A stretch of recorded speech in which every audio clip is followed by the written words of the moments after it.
think that's all we'll need you for, George. I know you're anxious to make a train. I have a taxi waiting downstairs. I want the board to know that George gave up his trip to Europe to help straighten things out here these past few months.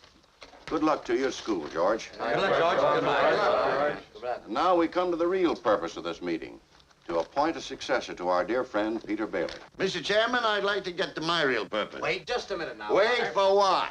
I claim this institution is not necessary to this town. Therefore, Mr. Chairman, I make a motion to dissolve this institution and turn its assets and liabilities over to the receiver. Bloody, you dirty, considerable. I'll ring his next time. George, did you hear what that wasn't? It's too soon after Peter Bailey's death to talk about chloroforming the building and loan. Peter Bailey died 3 months ago. I second Mr. Potter's motion. Very well. In that case, I'll ask the 2 executive officers to withdraw.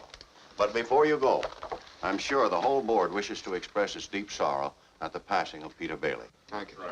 It was his faith and devotion that are responsible for this organization. I'll go further than that. I'll say that to the public, Peter Bailey was the building and loan. Oh, that's fine, Potter, coming from you, considering that you probably drove him to his grave. Peter Bailey was not a businessman.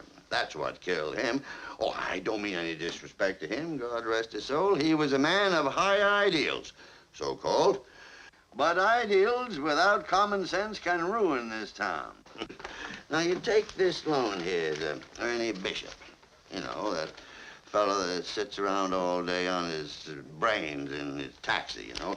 I happen to know the bank turned down this loan, but he comes here, and we're building him a house worth $5,000. Why? Well, I handled that, Mr. Potter. You have all the papers there, his salary, insurance. I can personally vouch for his character. Friend of yours? Yes, sir.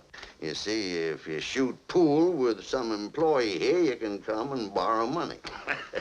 What does that get us? A discontented, lazy rabble instead of a thrifty working class. And all because a few starry-eyed dreamers like Peter Bailey stir 'em up and fill their head with a lot of impossible ideas. Now, I say... Just a minute. Just a minute. Now, hold on, Mr. Potter. Just a minute. Now, you're right when you say my father was no businessman. I know that. Why he ever started this cheap penny-ante building and loan, I'll never know. But neither you nor anybody else can say anything against his character because his whole life was, why, in the 25 years since he and Uncle Billy started this thing, he never once thought of himself. Isn't that right, Uncle Billy? He didn't save enough money to send Harry to school, let alone me. But he did help a few people get out of your slums, Mr. Potter. And what's wrong with that? Well, here, you're all businessmen here. Doesn't make them better citizens? Doesn't make them better customers?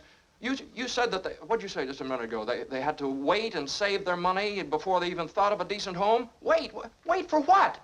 Until their children grow up and leave them, until they're so old and broken down that do you know how long it takes a working man to save $5,000? Just remember this, Mr. Potter, that this rabble you're talking about, they do most of the working and paying and living and dying in this community. Well, is it too much to have them work and pay and live and die in a couple of decent rooms and a bath?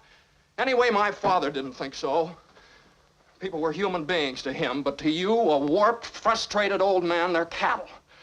Well, in my book, he died a much richer man than you'll ever be. I'm not interested in your book. I'm talking about the building and loan. I know very well what you're talking about. You're talking about something you can't get your fingers on, and it's galling you. That's what you're talking about, I know. Well, I've said too much. You're the board here. You do what you want with this thing. There's just one thing more, though. This town needs this measly one-horse institution, if only to have some place where people can come without crawling to Potter. Come on.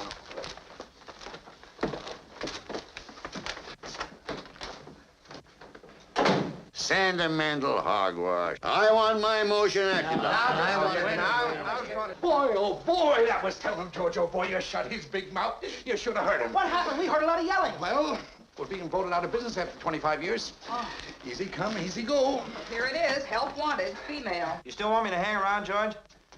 Yeah, I'll be right down. Yeah, hey, you miss your train. You're a week late for school already. Go on. What's going on here? Oh, never mind. Don't worry about that. They're putting us out of business. So what?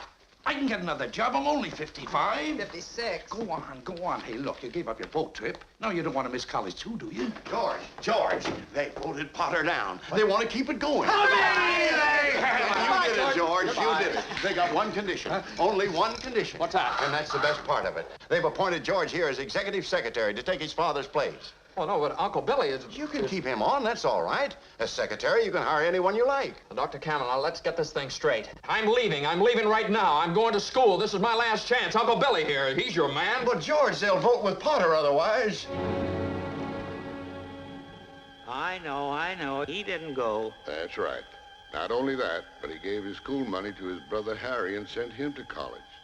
Harry became a football star, made second team All-American. Yeah, but what happened to George? George got 4 years older, waiting for Harry to come back and take over the building and loans. Now, there are plenty of jobs around if somebody likes to travel. Look at this, here. Venezuela oil fields. Wanted, man with construction experience. Here's the Yukon. One right here. Wanted, man with engineering experience. There she blows. You know what the 3 most exciting sounds in the world are? Uh-huh. Breakfast is served, lunch is served, dinner... No. Anchor chains, plane motors, and train whistles. Peanut. There's the professor now. Old Professor Well, Phi Beta George, Kappa, geographic explorer Bailey. What, no husky Bailey. dogs, no sleds? Uncle No. Billy, you haven't changed a bit. Nobody ever changes here, you know boy, that. am I glad to see you. Say, where's Mother? She's home cooking the fatted calf. Come on, let's go. Oh, wait a minute. George, Uncle Billy, I want you to meet Ruth. Hello. How do you do? Ruth Dakin. Ruth Dakin Bailey, if you don't mind. That's right. Well, I wired you I had a surprise. Here she is. Meet the wife.